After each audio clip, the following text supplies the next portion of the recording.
Right now, Trump couldn't hold back. This statement shook the whole world. I will destroy Moscow.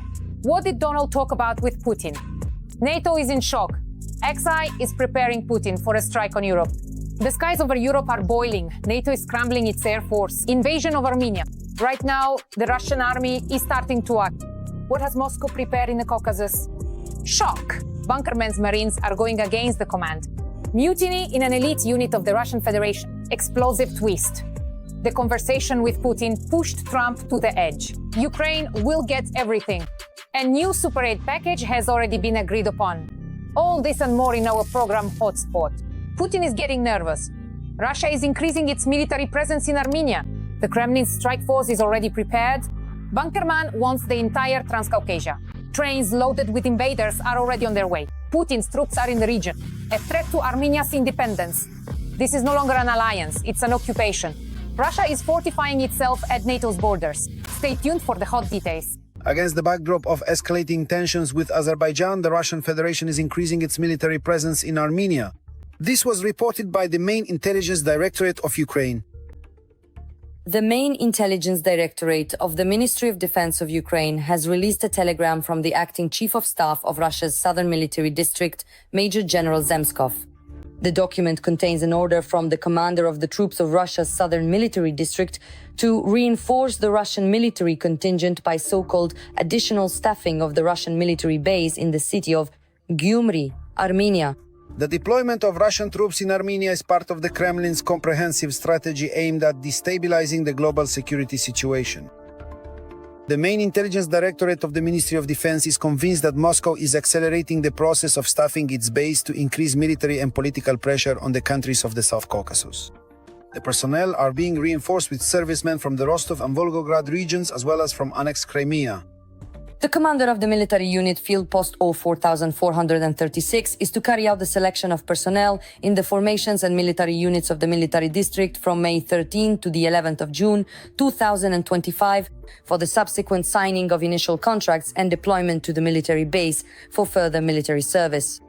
The document presented by Ukrainian intelligence also mentions the replenishment of the 8th, 18th, 49th and 58th Combined Arms Armies of the Southern Military District of the Russian Armed Forces. It is possible that Russia wants to increase the size of its military contingent to put pressure on Baku as well as Yerevan, since Russia's relations with Armenia and Azerbaijan are currently not in the best shape. This base operates as part of a joint group of forces.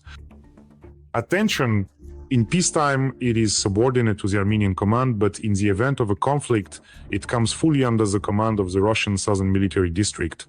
This military base and the air group in Yerebuni could even be used against Armenia itself, if Moscow suddenly doesn't like something there. In other words, if Armenia abruptly leaves, just as is happening now, the sphere of influence of the Russian Federation, then it's possible that Putin could use them. That's why this is a dangerous situation. The base in Gyumri was established in 1995. According to the current agreement between Yerevan and Moscow, it will operate until 2044. The 102nd Russian military base is located in Gyumri, the largest military facility of the occupiers in the South Caucasus. The personnel numbers about 5,000 people, 2,500 Russians and 2,000 Armenians. The base is equipped with S-300 surface-to-air missile systems and 18 MiG-29 fighter jets. So it's quite a formidable strike force that could, for example, seize the airport in Yerevan and secure the landing of the main Russian forces. The Russian army attempted a similar seizure at the Hostomel airfield near Kyiv in February 2022. The Armenian Ministry of Foreign Affairs also commented on the GUR's statement about Russia increasing its military presence in the country. They stated that their position is principled and that Armenia's territory cannot be used by third countries. The Republic of Armenia reaffirms its principled position that the territory of the Republic of Armenia cannot be used by third countries to conduct military operations against any of its neighboring states.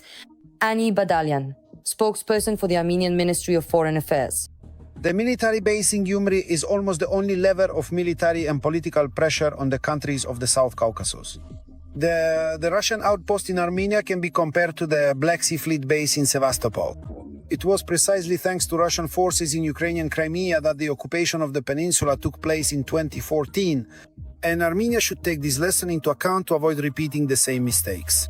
I'll bomb Moscow, the leak of the year. Trump blew up the airwaves. CNN leaked a scandalous audio recording what Trump actually said to Putin and Xi. NATO is sounding the alarm. China is dragging Russia into a war with the alliance. And something terrible happened at the front. Stay tuned for the hot details. Official. The US has resumed arms deliveries to Ukraine.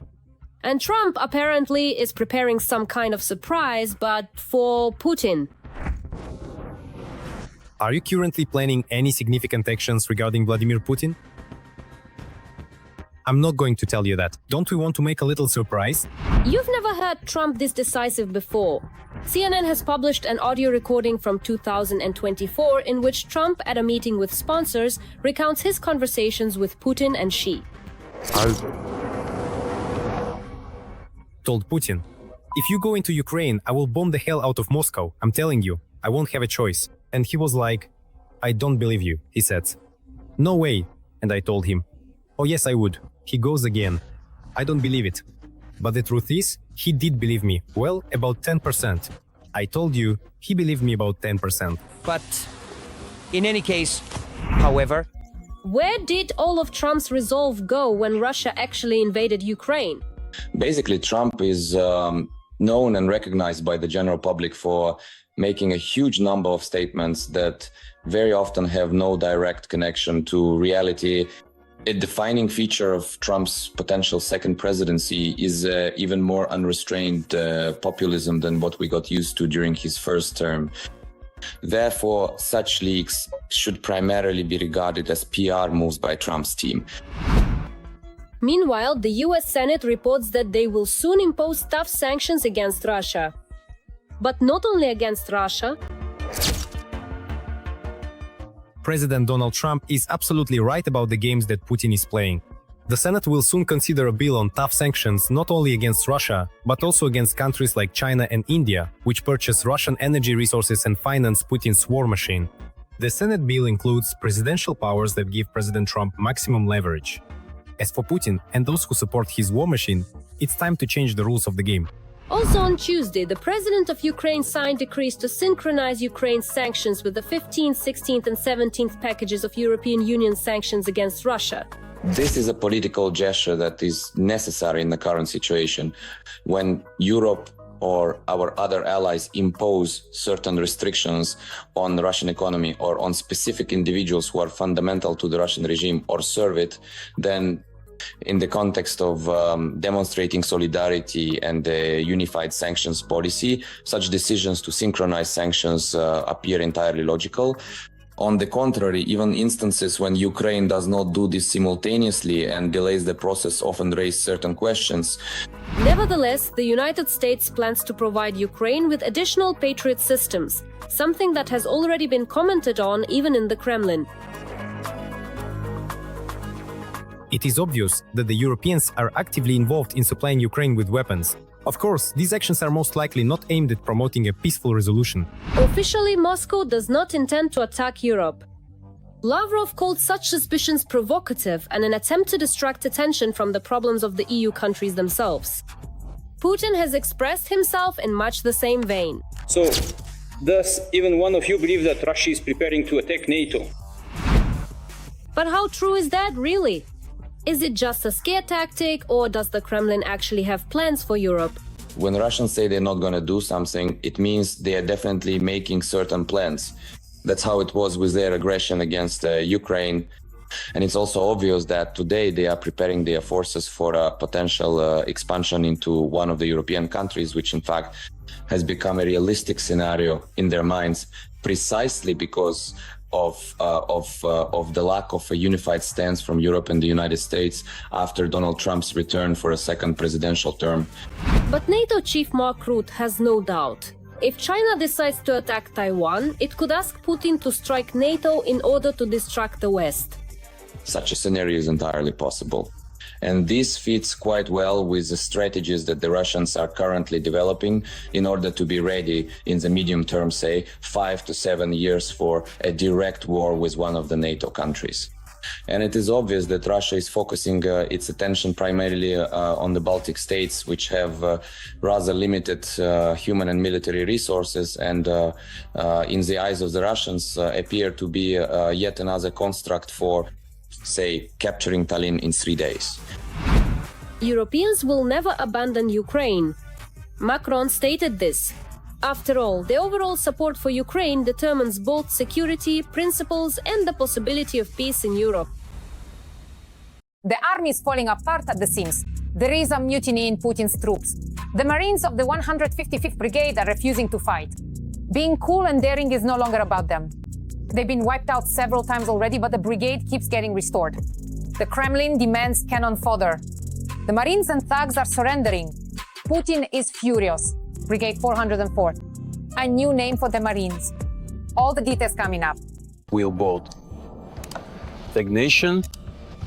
We want some action. Putin talked about action, and his army made it a reality. There aren't even any of those distinctive obelisks or protective fences set up just yet. They remained silent since the start of Putin's full-scale invasion of Ukraine. But after 3 years, this brigade found itself on the verge of open mutiny, something the Kremlin greatly fears. The commander finds a role for you to accomplish the assigned task. No one would ever send disabled people to assault, never in their life. No one would send disabled people to assault, never. Soldiers are refusing orders, including former Wagner PMC members. Everyone is openly rebelling. Oh, boys. It's just really terrible. We're going to talk about Russia's 155th Separate Marine Brigade. But for some reason, no one tells us that, damn it, the leadership, damn it, everyone is dead. Why the 155th? Because 4 drones hit the target precisely. A strike by Ukrainian forces in the Kursk region on the 2nd of July eliminated almost the entire leadership of the 155th Brigade. I ask you to honor memory of Mikhail Gudkov and his soldiers. The Russians acknowledged their death during the strike of Major General Mikhail Gudkov, the deputy commander of the Russian Navy. He was the head of the 155th Brigade. A Russian officer, a true soldier of Russia, your husband, passed away while on duty. Gudkov is the highest-ranking loss since 2022. Putin promised to immortalize his memory with a school and a street in occupied Donetsk. His 155th Brigade took part in the occupation, where, after the troops retreated, hundreds of dead civilians were found in the Kyiv region. The Kremlin took tough measures to rein in the soldiers of the 155th, sending the butcher Akhmedov to them. He has already given the order to eliminate those who refuse to fight. This Akhmedov has a reputation as a cruel and incompetent commander. He sent the occupiers to their deaths without any preparation. What is the 155th Marine Brigade of the Pacific Fleet known for, anyway? It earned the nickname Black Death because it suffered enormous losses. And Gudkov was called the Sickle. He sent units into assaults without any support. The brigade has a bad history. Our defenders have already wiped it out several times. But each time, it was reconstituted. And with a new lineup and leadership, it carried out criminal missions. In 2022, it was this brigade that took part in Russia's full-scale invasion of Ukraine. During the attempt to advance on the village of Moshchun in the Kyiv region, most of the losses were suffered by the 155th. The 155th Brigade has already had to be replenished 3 times. The first time was after Irpin and Bucha. The second time they were crushed near Donetsk. They recovered again, but now almost the entire brigade has been destroyed near Vuhledar. Cool and daring, that's how Putin described the 155th this battle. The Marines from the Far East are fighting coolly, skillfully and boldly. The Russian Federation constantly sends the Marine Brigade on meat-grinder assaults under sniper fire. In 2023, after yet another assault in the battles near Vuhledar, only about 8 people were left from the assault brigade. Many were taken prisoner. He called up the 155th Marine Brigade. No doubt the objectives will be achieved. After the Ukrainian Armed Forces operation in Kursk, units of the 155th Brigade were redeployed to the Kursk area. After we arrived, the enemy no longer felt as comfortable as they did before. And when they found out that the 155th Brigade had come here, they stopped engaging in any firefights with us altogether.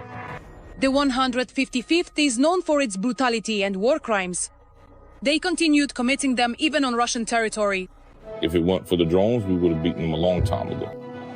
Where are they going, Lee? They know, and it's very far away. Russian soldiers from the 155th Brigade beheaded a Ukrainian prisoner of war. A video was also released showing soldiers from the brigade shooting 6 Ukrainian servicemen. The assault in the Kursk region ended epically for the 155th. For the sake of appearances, the elite Marines, recalling 1,945, hung victory flags on their tank. In the end, that very elite Russian 155th Marine Brigade didn't even make it to the first line of defense. The 155th, in a column under red flags as if on parade, went head-on into a swarm of drones along a mined road. Don't rub your eyes. We wrote everything correctly. It was indeed under red victory flags, and indeed along a mined road. These aren't planning mistakes. This is betrayal and murder. The commander was blamed for everything by foreign intelligence services without any mention of the botched operation. But soon the Russian Marine thugs surrendered to the Ukrainian armed forces in the Kursk region. At that time, the 155th Guards Separate Marine Brigade of the Pacific Fleet was awarded the Order of Suvorov. Putin also agreed to grant the Marines the honorary title in honor of Kursk. Of course, their request will be granted, along with words of gratitude for everything they do for the motherland. Thus, the legendary Marines of the 155th Brigade of the Pacific Fleet are right now moving toward our common victory, breaking through and reclaiming the lands of my native Kursk region. And the enemy knows them. They know that the Varangians do not retreat. While the command receives medals for brutality, Russia's 155th Marine Brigade could easily be awarded the title of the most unsuccessful unit in the entire full-scale war against Ukraine. Every voice matters. Join our community, support independent journalism and help us bring you the truth from Ukraine. Become a member of Ukraine today. Join us now. NATO is scrambling fighter jets. Poland is on high alert. Moscow is burning. Drones over the Russian capital airports are paralyzed. Is the US president involved? I'll destroy Moscow. Trump's words are already becoming reality. Ukraine will soon receive a new superweapon. The US is preparing a powerful aid package. One of the largest attacks, Russia launched a massive missile and drone strike on peaceful Ukrainian cities. The occupying forces fired dozens of missiles and more than 700 drones. The main direction of the occupiers' attack was the west of the country. Most often, threats were reported in Lutsk. About 50 drones and 5 missiles were headed toward the city.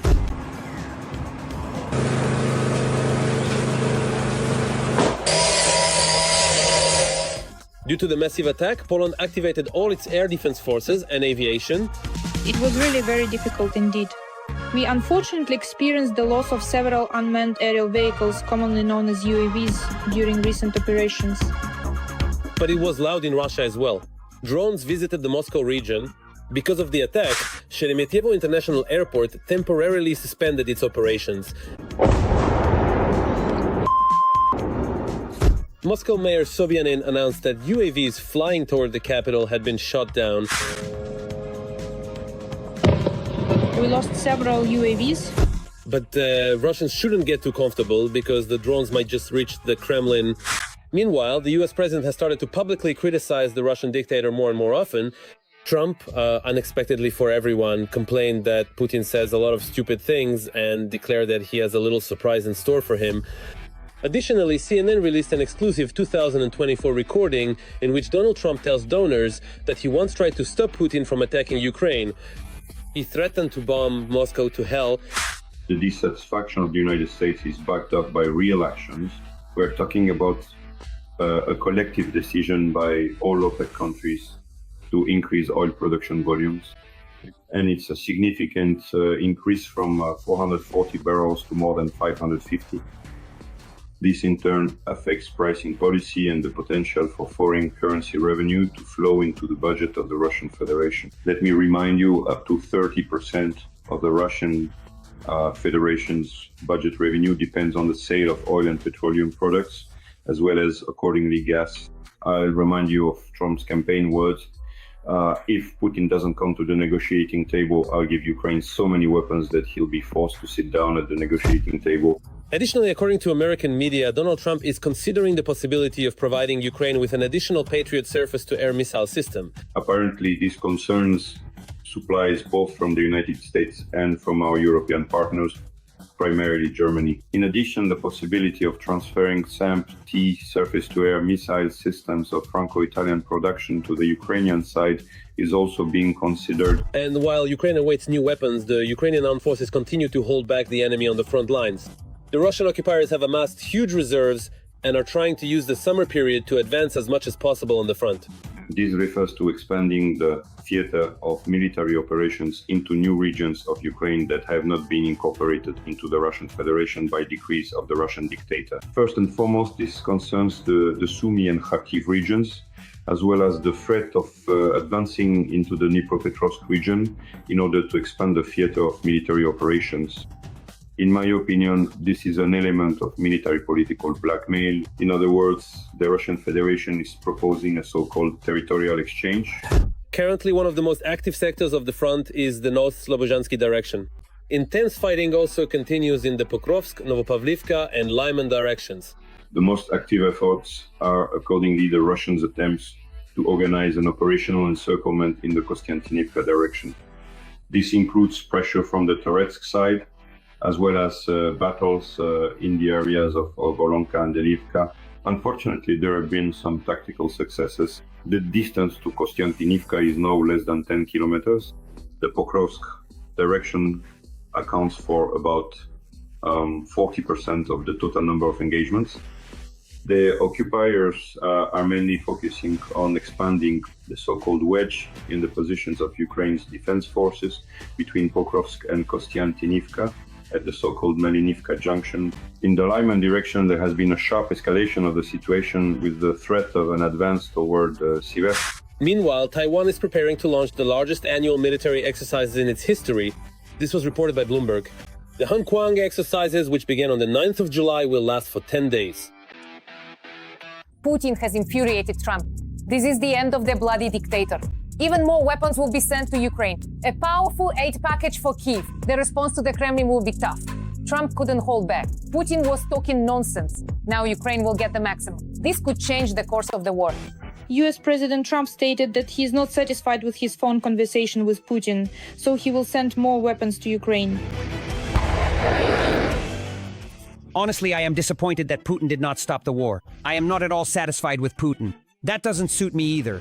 We are going to send some more weapons to Ukraine. We have to. They must have the ability to defend themselves. Right now they are taking heavy hits. They have suffered a lot, and we will have to send more weapons. Most likely it appears that Donald Trump, the former president of the United States, strategically utilized the temporary suspension of a crucial aid package intended for Ukraine as a calculated maneuver to placate and appease Russian President Vladimir Putin just prior to the significant and anticipated phone conversation, which ultimately took place over the course of 2 days, specifically from the 3rd to the 4th of the month. And this actually shows that Trump did not achieve the desired diplomatic effect from this decision. The statement also appeared on the Pentagon's website. That is, Ukraine should soon receive the previously delayed munitions for air defense systems. By order of President Trump, the Department of Defense is sending additional defensive weapons to Ukraine to ensure that the Ukrainians can defend themselves while we work to secure a lasting peace and put an end to the killings. Our work on assessing military supplies around the world remains in force and is an integral part of our defense priorities. America first. Previously, the White House stated that they had suspended arms shipments worldwide, allegedly because of shortages in US stockpiles. But this information was not confirmed. It was a standard, comprehensive Pentagon review of all weapons, all military aid, and all extensive support that the United States meticulously provides to all countries and all regions around the entire world, not just Ukraine, but globally. When the Secretary of Defense took office, he instructed the Pentagon to conduct this review to ensure that everything sent abroad aligns with America's interests. There was more negativity from this suspension directly for Trump's reputation, for his support. It caused a very serious kind of turbulence within the American political scene. For now, the US is only willing to send weapons for defensive purposes so as not to damage Trump's image as a peacemaker.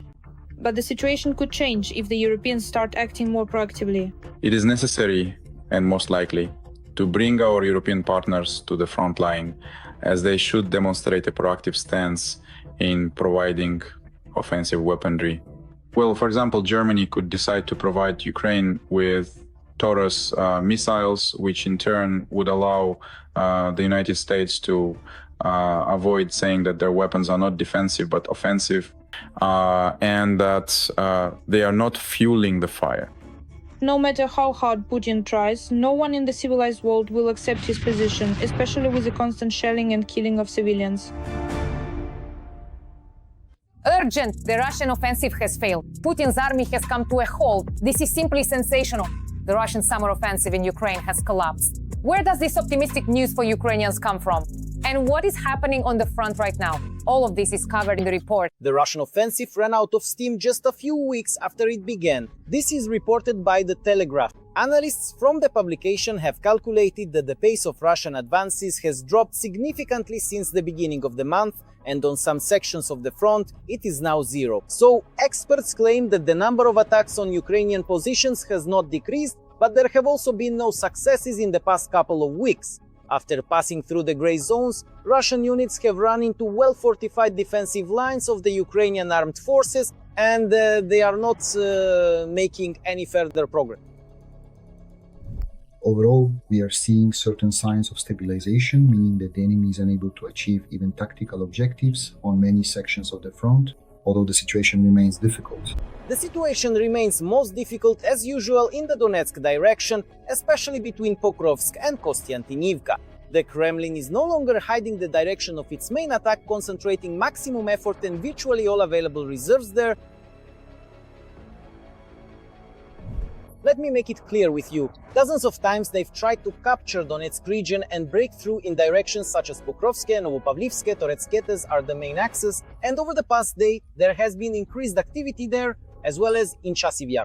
These are several strategic points where they are deploying all 110,000 of their manpower, as well as a large number of strike assets, including drones and missile systems. They keep sending them up constantly. They've concentrated a lot of anti-aircraft missile systems there. The Institute for the Study of War believes that this summer Russia will not be able to come up with anything new and will essentially continue the offensive that began in the spring. Nevertheless, experts note that in addition to all the existing directions, Russia also wants to add the Zaporizhia direction. Our command sees this. We are preparing counterattacks in this area, specifically in the direction of Zaporizhia, Tokmak, and well, Robotyne is trying and will continue to try to attack. But our side is ready and we are already openly talking about it. That is, the enemy hasn't hidden anything anymore, so we are deploying all means for counterattacks at longer ranges and then directly at the front lines. Our military is also managing to hold the situation in the Sumy direction. Having completely stopped the advance of the Russian forces here, the Ukrainian armed forces are even managing to launch short counterattacks themselves. At the same time, the situation here was stabilized in part thanks to holding a section of the bridgehead in the Kursk region. The enemy's best assets, so to speak, are their airborne troops, air assault and parachute regiments and, accordingly, high-level firepower. That's why this sector has stalled and the enemy is unable to continue advancing their offensive operations and is suffering new losses. Now Putin is asking for new contingents from North Korea, up to 10,000 more to be sent there, but so far Kim Jong-un hasn't decided because he sees that many are dying.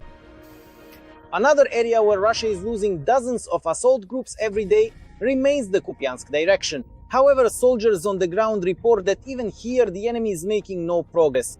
Despite essentially having an advantage in both manpower and weaponry, this onslaught can be held back due to the lack of experience among the newly mobilized assault units. The enemy having such a colossal superiority in some breakthrough areas, the force ratio can reach 1:7 or even 1:10, and that's no secret either. Nevertheless, they are not achieving the kind of success that such a colossal superiority in forces and resources should have guaranteed them.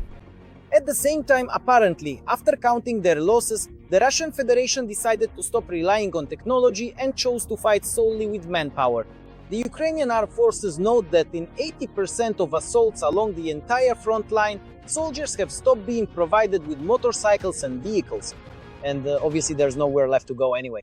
Those kinds of advances, like at the beginning of spring when the occupiers would dash across entire fields on ATVs and buggies, are long gone and best forgotten. The situation has been stabilized on a global scale. Overall, if we're talking about it, yes, there are advances in some individual sectors by a few hundred meters, but we are keeping the situation under control, and accordingly, the enemy has no prospects contrary to what Putin claims about having offensive potential and using it as leverage against negotiators in Istanbul. At the same time, the recent words of Commander-in-Chief Syrskyi come to mind that Ukraine will not spend the whole summer sitting in deep defense. So most likely, after the front is fully stabilized, it will be the Ukrainian armed forces from whom we should expect advances. That's all for now, and for more breaking news from the front, tune in to our next episode.